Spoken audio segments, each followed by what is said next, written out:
Hey guys, Synister here at OnPointTactical, and welcome to another episode of Battlefield 4 In-Depth, the video series where I go in-depth with different weapons and vehicles and weapon attachments and various other things in Battlefield 4.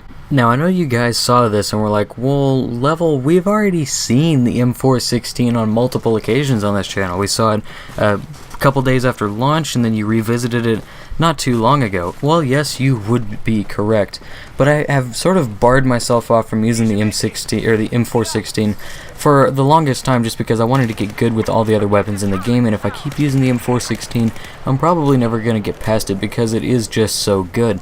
But with the new netcode upgrades, admitted, netcode is still pathetic in Battlefield 4. Hit detection works a heck of a lot better than it used to, so anything with a low-ish rate of fire has seen a pretty big upgrade in their performance. The M416 is no exception to this rule, and I'm going to go over the stats again for those of you that don't know. It does have the standard assault rifle damage model dropping off to 18 damage at 55 meters, and its maximum damage is 25 through about 8 meters, which is pretty darn good. Its fire rate is 750 rounds per minute, meaning that it is slower than most of the assault rifles, really, the AEK, the F2000, the FAMAS, but it is faster than weapons like the SAR-21, the AK-12, and the AUG-A3. Those are just assault rifles. Carbine that would be comparable would be like the AK-5 coming in at 700 rounds a minute.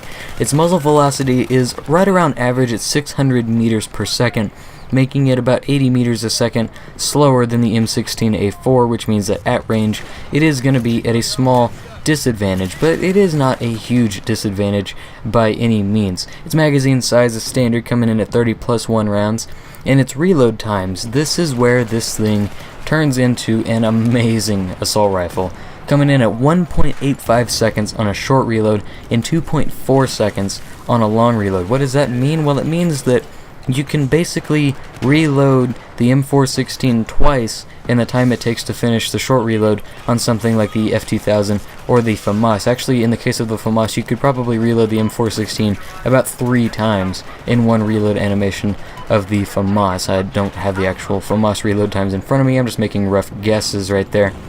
The reload threshold is actually 0.85, so on the long reload you don't have to finish quite all of the animation to get ammo before, or to get ammo before you can throw down your medic box. The recoil pattern is a little on the high side for vertical, but very low on the side-to-side recoil, coming in at 0.32 seconds up, or 0.32 recoil up, 0.1 pull to the left, and 0.3 pull to the right, coming in with a recoil decrease per second factor of 18 and a first shot multiplier of 2.2, meaning that this rifle does not really need an angled or folding grip to make it very controllable.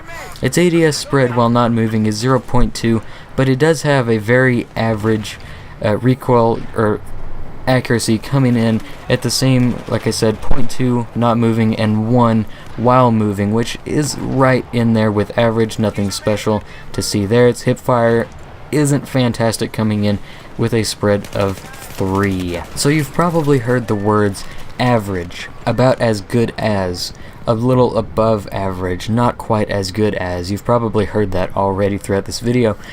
Well, yes, and that is very true, but all of its averageness comes in to make something that is so amazingly above average as a complete package. And because of the better hit detection now, if you have good enough reaction time, you can still win out to AEKs in close quarters, and at long range you can still beat out AK-12s and SAR-21s if you have the recoil compensation for it.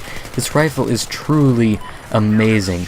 A lot of people would say that the Ace-23 is better, and I always bring it right back around to the fact that it only shoots 20 rounds per minute faster, meaning that its time to kill is going to be basically identical, but its reload time of the reload time of the M416 is so much shorter relative to the Ace-23 that I really just can't see the Ace-23 being the most viable option versus the M416. So why did I pick up the M416? Well, like I said, I wanted to test out the new hit detection and mechanics and stuff, but it was just time to dust off this assault rifle. I haven't used it in the longest time, and I always like going back and reusing some of my favorite weapons in the game. I have about 1,800 kills, I think, with the M416 because at launch I was just using it like crazy, and then we had a couple clan matches a while ago and I was using the M416, but I really haven't touched it since. I've been using burst weapons and the F2000 primarily.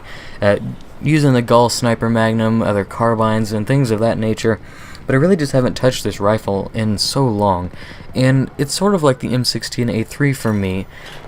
It's the M16A3 of Battlefield 4, I should say, because its damage per second, its reloads, its recoil just comes in and makes a beautiful all-around package, and its sheer damage output is right behind a belt-fed machine gun because of those reload times.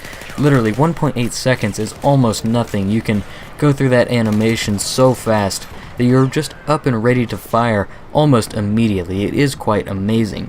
And those of you that have been paying attention to the channel are going to be like, well, it doesn't reload quite as fast as the M16A4. Yes, you would be correct. The M16A4 actually does have the shortest reload times of any assault rifle in Battlefield 4, but it doesn't take the cake for damage per second as it is a burst weapon. I've been loving burst weapons, and they are skill cannons, meaning if you have the dedication for it, you can turn those things just into amazing rifles. But they're still just never gonna quite catch up to automatic weapons in shooter games. It's just the ease of use for an automatic rifle is so much better than a burst weapon that it really is just easy to not play the game for a week, pick up the M416, and then go on a 20-something kill streak. The weapon is just that good. So why would you use it if you were looking for honorable gameplay? Honorable gameplay is different from competitive gameplay. I am a firm believer that I am not going to let anyone have an advantage on me. So, if I get pounded by Deo 12s on Operation Locker, I'm getting out my DBV-12. If I get shot by campers on cranes with bolt actions, I'm going to get out the Sniper Gall Magnum and shoot their faces off. That's just my motto, that's how I play the game. Your opinion can be totally different, but that just sort of puts it into perspective why I use the M416. And those of you that have been paying attention to the channel are going to be like, well, it doesn't reload quite as fast as the M16A4. Yes, you would be correct. The M16A4 actually does have the shortest reload times of any assault rifle in Battlefield 4, but it doesn't take the cake for damage per second as it is a burst weapon. I've been loving burst weapons, and they are skill cannons, meaning if you have the dedication for it, you can turn those things just into amazing rifles. But they're still just never gonna quite catch up to automatic weapons in shooter games. It's just the ease of use for an automatic rifle is so much better than a burst weapon that it really is just easy to not play the game for a week, pick up the M416, and then go on a 20-something kill streak. The weapon is just that good. So why would you use it if you were looking for honorable gameplay? Honorable gameplay is different from competitive gameplay. I am a firm believer that I am not going to let anyone have an advantage on me. So, if I get pounded by Deo 12s on Operation Locker, I'm getting out my DBV-12. If I get shot by campers on cranes with bolt actions, I'm going to get out the Sniper Gall Magnum and shoot their faces off. That's just my motto, that's how I play the game. Your opinion can be totally different, but that just sort of puts it into perspective why I use the M416. So I know that this video has been a lot of yammering, it's probably running a little on the long side at this point, but I would like to tell you guys that I appreciate y'all so much. I'm getting up to about 273 or 2 subscribers, which is just amazing. I know it's not that many, but for me, it means a ton, and I can't wait to see where this channel gets soon, because I want to play with you guys a lot on PlayStation Network.